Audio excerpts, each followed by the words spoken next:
and Joey here with the Ultimate Sports Channel. And Ultimate Sports Channel, I want to say first, Joey, is the website, ultimatesportschannel.com. Head over there for your sports news every day. I will apologize. We've been down for about 3 days. I don't know if it's a Christmas jinx or whatever, but we had technical issues with the website and they couldn't get it fixed. It is up and running now. I downloaded the new post for today, so head over there and take a look at that. Joey, also want to mention our backdrop. We're in another hotel. We're in Orlando now. Yeah. We've been kind of moving around, so we haven't taken the time to set up our backdrop. It's kind of a real pain to get set up. It looks cool. We love it. But anyway, we're doing the shows here in the hotel, so you get to see the drapes in the background, which is not our favorite, but that's where we are. Beautiful down here. You get a chance to get out and play some golf. Yes, it's been fantastic weather. It's supposed to be fantastic for the next period of time. So there we go. And I don't mean to make people feel bad who are up in the Northeast, which is where our family spends its time in Toronto. But anyway, let's get going, Joey. The next weekend coming up is going to be really exciting. We've washed away the wild card weekend. A lot of surprises. Not to us. We called almost every single game. But let's talk about this weekend. What's the first game we're going to chat about? So we got San Francisco, Minnesota. So first of all, by the way, you don't know for sure, but it feels like a long time since we have 1 versus 6, 1 versus 6. No kidding, that's got to be quite a shock to the NFL. Well, road teams don't go in and win that often. Not usually, and it was very... First of all, again, I like to say, when you look at sports overall, you like to see a league do good. And this is a league doing good when you have this kind of disparity, is that the word I'm looking for? Where you get the 6 teams actually winning, and you get some of these road teams actually winning. We see sports like basketball and the favorites always winning. It's nice to see football kind of broaden itself out here and have so many young players. Well, they have parity. The cap really helps with that. It does. And they don't have those foolish rules that allow LeBron to make whatever he makes and come and move from team. But you also can't be a single player and be that impactful in football like you can be in basketball. So we're seeing that, which is great. Even during the season, the NFL has become the hardest game to bet there is because you never know who's going to win week to week, and that happened here in the wild card weekend as well. So let's get to these games that are coming up. All right, so we got San Francisco and Minnesota. Going to be a very, very interesting game. Can Minnesota continue what they left in New Orleans here? In San Francisco, off a bye. The only really thing that's against them is inexperience. Yeah. Really, other than that, they should win on paper.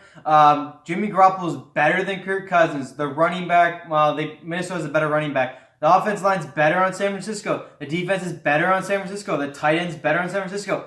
But right now, you got a team with a ton of confidence beating New Orleans at an 8-point underdog. Gonna go into Santa Clara. You gotta remember, Minnesota doesn't like the bad weather. They actually play in a dome, and then they went into a dome in New Orleans. So now going to good weather, it's no big deal for them. They're not used to the cold. It's just fine. So really no advantages for San Francisco outside what you see on the paper. Is that enough? Well, I think San Francisco showed that they weren't indestructible at the end of the season here. We had some losses. They had some close games. They played an easy schedule at the start of the season. I think they've got some issues around here. Here's my prediction. We just saw it. I think Garoppolo's going to go down in this game, just like Wentz did in the Philadelphia game. These guys are injury prone. I think Minnesota's going to focus. They're going to get to him early, going to get to him often, and I think that's going to be the whole game. I think the Minnesota defense proved against New Orleans this team can be really, really tough with this defense. Well, I'd say this. I don't think he's going to get injured because throwing the ball isn't San Francisco's number one priority to begin with, and same with Minnesota. So it's hard to get one of these quarterbacks injured when they'll probably only throw it 25 times. You got to remember, Wentz, first of all, is very, very injury prone. Yeah. But also he was running the ball, and he plays in cold Philadelphia. If you don't think that matters, it matters, guys. Playing in Philadelphia, obviously, balls are pretty brittle when their team is banged up, and you got to wonder if it's because of obviously playing in Philadelphia. Anyway, it's a topic for another day. I think Jimmy Garoppolo will be fine. I don't see him getting injured. What I do see, though, is him going to have to win this game because the defense of Minnesota, you're right, I think can stop this run. They did it to New Orleans. They're going to do it to San Francisco. And I think the biggest question for both teams is which quarterback can win because I see a tough defensive line on San Francisco, although I think they'll get better running out of Minnesota than San Francisco will get out of their guys because I think the defense of Minnesota stopping the run showed its power against the Saints, which is a very good running team. So Jimmy Garoppolo's going to have to do more than Kirk Cousins. Right. Can he do enough to win this game? I'm going to go with a tight game. Obviously, it's not a bold prediction there. But I think I have to roll with San Francisco only from the fact I think that George Kittle on the offensive side will be a huge part of this game for Jimmy Garoppolo. I think he'll throw it to him 10 to 12 times. Emmanuel Sanders has been a bit of an underrated pickup for them. He hasn't had a fantastic game, but he's had some big moments where he's come with big catches. I think they use him a little bit more. And I think Jimmy Garoppolo, with how come I've seen him play in all these big games, win or lose, I think that's going to show here. Kirk Cousins is going to fade a little bit, and I think they're going to win it in a close one. Well, I think exactly the opposite of this. I think that Kirk Cousins got the monkey off his back kind of thing to win that big game. I think making that final drive really proved how cool he can be. Made a great throw, obviously, in there. Garoppolo's not experienced in the playoffs. So he's going to be nervous, I think. I think it's going to be a challenge for him because as soon as Minnesota stops the run and he has to start throwing the ball, he has not played in any tough games. He's not had to perform. I think we're going to see that. I think we saw it at the end of the season when they started to lose. I see Minnesota massively confident coming out of this game with New Orleans. I think they're going to go into San Francisco. Their defense will be just as good. I think they're going to stress on Garoppolo, get in his face all the time, get him a little nervous. I'm going to give it to Cousins right now that the veteran experience he has is going to come out. It's going to make the game for Minnesota. I'm calling for a Minnesota fairly easy win, 10 points in this game. 10 points. 10 points in this game. I think Minnesota's going to dominate. Their defense has got to be pumped after on Sunday, and I think Cousins has gotten that, like I say, monkey off his back piece where he couldn't win the big game. I think all of that has changed coming into this weekend. So that's what I'm looking at. Market. I was one coach ruining an overtime drive from having all 4 games last week. So I'm calling this game. Real quick, I'll spend like 60 seconds to move on to the next game. You're forgetting the biggest thing. They got a bye week. No one talks about the bye week enough. There's a reason why, which you always say, wildcard teams cannot make it. They've had 2 weeks. They've had 2 weeks to prep for Minnesota. Okay. Minnesota's coming into a hostile for us. And by the way, Jimmy Garoppolo, they were only regular season games. They were big games, but he is the coolest person I've ever seen on a football field, just chilling, doing his thing. I like San Francisco. I like Kyle Shanahan, who, by the way, might not have the experience personally, although he's been an offensive coordinator on a Super Bowl team. His dad is also a very veteran coach. I like San Francisco in a close one. By the way, you talk about Kirk Cousins. We're giving him all this credit. I want to point out that if it wasn't for Dalvin Cook in the running game, they're not even in that game. And he threw a couple throws that receivers made unbelievable plays on. He has not faced a team like this, not faced pressure like this. The game was one throw that he did, and people are going to talk about it forever. I like San Francisco. I think it's going to be a close game. You talk about 10 points. I don't think they'll score more than 20 again. This is going to be a low-scoring game. I don't. And I think you got to look at. You got to look at the big-time players, and the big-time players are all on San Francisco's side. I feel right now, and I just think you're underestimating the Bible. Tell me who San Francisco beat this year that would impress you. Seattle. Saints just got beat by Minnesota. Seattle's crap. So who else did they beat? They beat the Rams. They beat Rams was no good early in the season. They only lost to Baltimore by a point. Yeah. They played big games. But so they've had one big game all season. They're going to get more importantly, who did Minnesota beat? Besides the Saints last week, which was the Saints giving them the game. The Saints played horrible. You're not going to see mistakes out of San Francisco. They're too good. Go bet it today, folks. 10 points. Minnesota, big win. Let's get to the next game. Oh, my God. I can't even move on. We got Baltimore versus Tennessee. So this will be easy. I like Tennessee to keep this one close. I think Tennessee might shock them. You talk about inexperience. I think the biggest inexperience is from Lamar Jackson because he doesn't have as many weapons as Garoppolo. I mean, really, you look at who he throws. He has one weapon himself. You stop that one weapon, though. You stop that one weapon who's got Mark Andrews as his tight end. I like him, but they don't have as many. I think Lamar Jackson's going to be a tough year. First of all, another low-scoring game. You're going to see a lot of running. You're going to see Derrick Henry on Tennessee. Yeah. You're going to see Lamar Jackson. My biggest fear for the Baltimore Ravens and Lamar Jackson is Tannehill can't throw the ball. Does he get the throwing game going with the play action from running Derrick Henry? I like. They got 2 things on the offense. They got Derrick Henry, and then when they want it, they fake it to him, and Tannehill can throw the ball.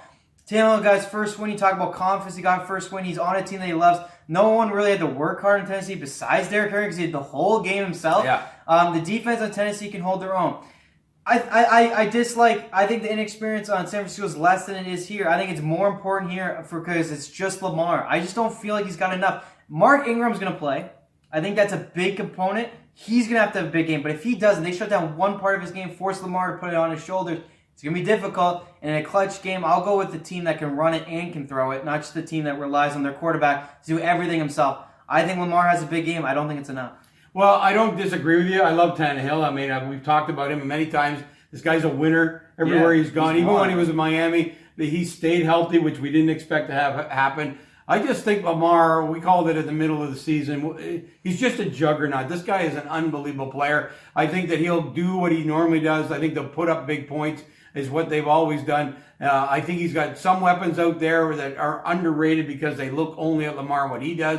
I think you're going to see the whole game. Got a great defense, by the way. So we're going to see that defense get a chance to perform and see what they do with Tannehill there. I agree with you, close game. I am calling Baltimore by 4 to win this game. I think Lamar is going to do what he needs to do, and it's going to happen. And I just think that, we talked about Baltimore right at the start of the year being a Super Bowl contender, I guess, but getting the Super Bowl, I'm going to stick with that. I think they're going to beat Tennessee and move on. Well, I'm going to go with Tennessee. I'm going to go with Tennessee by 1. I think it's going to be like a last-second field goal. I think this game's a coin toss, but I'll go with Tennessee by 1. I think a big drive by Derrick Henry and Tannehill to kind of win the game here. I can see it happening. They're going to have to stop him, no, for sure. No, I think if they get him going, then they're in trouble. Like if Tennessee, Baltimore's in trouble. But I think this defense is going to be tough on him. I think it's going to be a decent scoring game. Actually, I think it could be easily like 28-7. Something like that. I think Lamar's going to have a good game. I said that. He's going to have a big game. I just think when you put if Tannehill shows, if he shows at all, they're in trouble because between Henry and himself, that's a tough duo to stop. And I think what people don't respect is really since Tannehill came in, they're one of the best teams in the league. Yeah. People look at their record. That's what they're going to look at. But they were terrible. But they were terrible with Mariota. So, I'm going to go with the last-second field goal by Tennessee, 28-27. I think a big game by Lamar's not enough with Derrick Henry, Ryan Tannehill. By the way, I didn't know we were throwing out points. I'll go with San Francisco by 4 in the first game. Well, we didn't get that in, so I want to get that game. So San Francisco by 4 for me. One of these, which is really exciting, between the both of us, I think we both agree one of them is going to go down. One of the 1 seeds is going to go down to these 6 seeds. We'll see who's right. I think it's Baltimore. You obviously think San Francisco, but I think both really cool games here. Really potential for upsets. It's the first time I think 6 seeds really had a solid chance here. I think it's because the 1 seeds have had an experience right now. So it's going to be fun to watch, so I'm going to be interested in both of them. But I think Tennessee's the 6th seed that pulls off the biggest upset probably in football history if you think of how much confidence is on Baltimore right now. I think it'd be a gigantic one for the history books. I'll put it this way, Vegas will be hurting badly if Baltimore loses to Tennessee. So we'll see what happens there. Game 3, what are we looking at? Game 3, we have the 2 versus 4, Kansas City versus Houston. Now, this is one of the games I am so freaking confident in. I'm going Kansas City by 14 points. We don't talk much about this one. I think Kansas City romps Texas. Houston. I think Houston did not look great against Buffalo. They should have lost. I think Tennessee's not going to be great in Kansas City. Mahomes and Tyreek Hill have been phenomenal in the back half of the season. By the way, the Kansas City defense has stepped up. That defensive coordinator has found something. Spagnuolo, I believe is the name there. Veteran defensive coordinator. They went out and got Terrell Suggs. I think it's a little underrated pickup there at the end of the season as well. But they have gotten to the quarterback. They have played well enough on defense. And the offense of Kansas City cannot be stopped. So I am going huge with Kansas City. Yeah, I agree 100%. I don't care what points Vegas puts up. No. I'm going to take it. They'll keep it low because it's the playoffs. Yep. So they're not going to put 14-point favorite or something like that in all likelihood. Nope.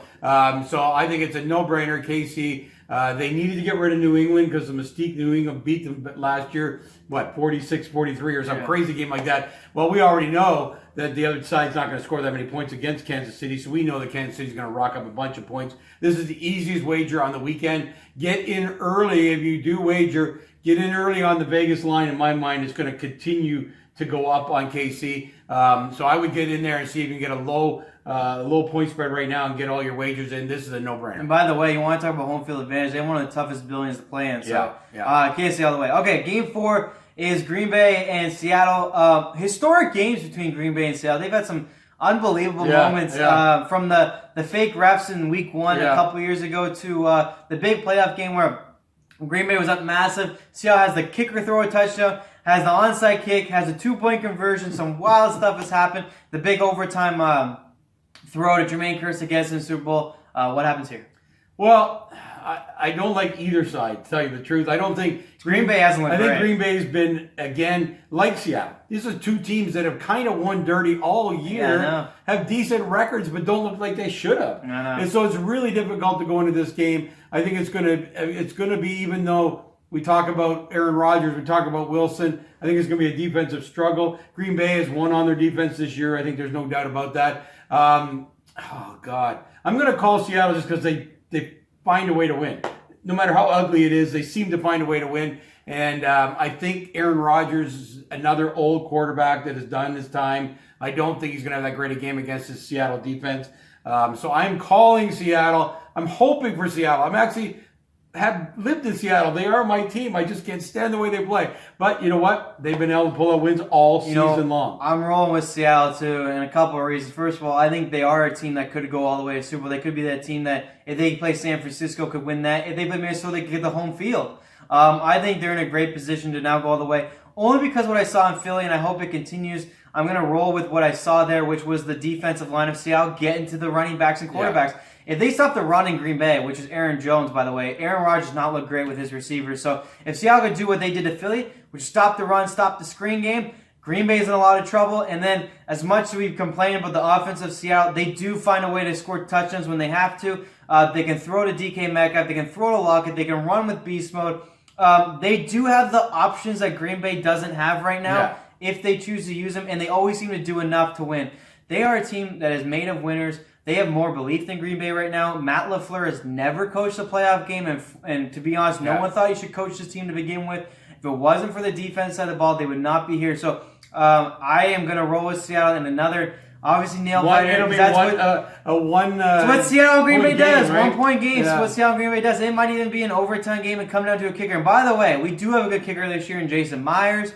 He's been rock solid. Yeah. He's had a couple games where he's missed a couple, but overall, under pressure, he's made a lot. He's been in big moments. So I'm going to roll with Seattle here too. For me, that's a Seattle-San Francisco conference. For you, that's not. But anyways, let's start. I think it's home game for Seattle. Let's start with the points for the Seattle game. I'm going to go with Seattle by 3.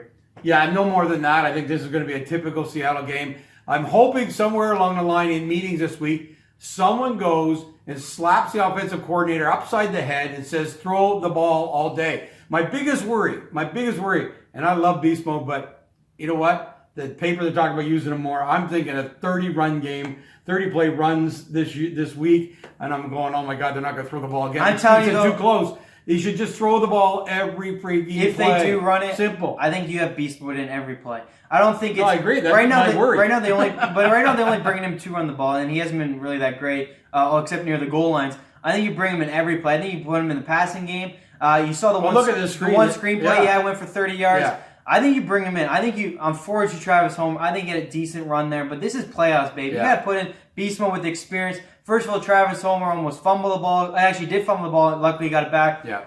It's not the moment for him. It's the moment for beast mode. You bring him in every play. Well, that touchdown run. You run that plays. 30-yard screen. Yeah. So 9 and 10-yard slants off the side. You know, he's a complete player. My worry is they're going to use him too much and we're not going to throw the ball. I think you bring him in, though. I just think, hopefully when he meant by use him, I think he meant use him by just, he's going to be on the field the whole game. He's ready to go now. Yeah. He's healthy. This is going to be an old game from when they won the Super Bowl. I think so. It's going to be beast mode. So. But you know what? We got too good of receivers. It's going to keep it too close. I tell you what, you have beast mode in there, though. It makes these receivers even better. And I think you make beast mode a receiver. I think he's just going to be out there. Yeah, I do. Which is a distraction for the defense, which makes it better for the receivers. Throw more screens to him. You know, because when he gets one-on-one, he's a great runner, no doubt about it. But you're plowing into that line with 12 guys' bodies there. That screen, there is no one can tackle him. No defensive corner is going to tackle him. So getting the ball in his hands, I don't like the screen, as you know, typically, because the runner is not that great. And they usually do get tackled. Choose your receiver. But, you know, he's going to be out there. He's going to get that screen. He will run through any defensive back. I think you get the ball that way to him. I agree. I don't think you run it the same way.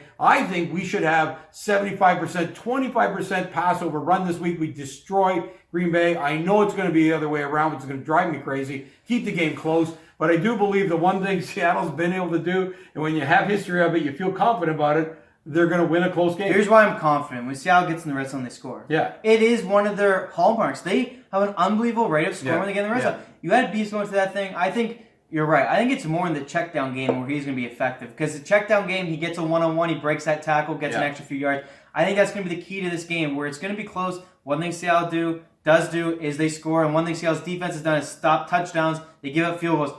I think it's going to be very similar to the Philly game. I agree. I think it might be more than... Honestly, Seattle, that's what bugs us. Has the potential to win this game by 14, I think. Easy. I think the defense holds Aaron Rodgers to a couple field goals.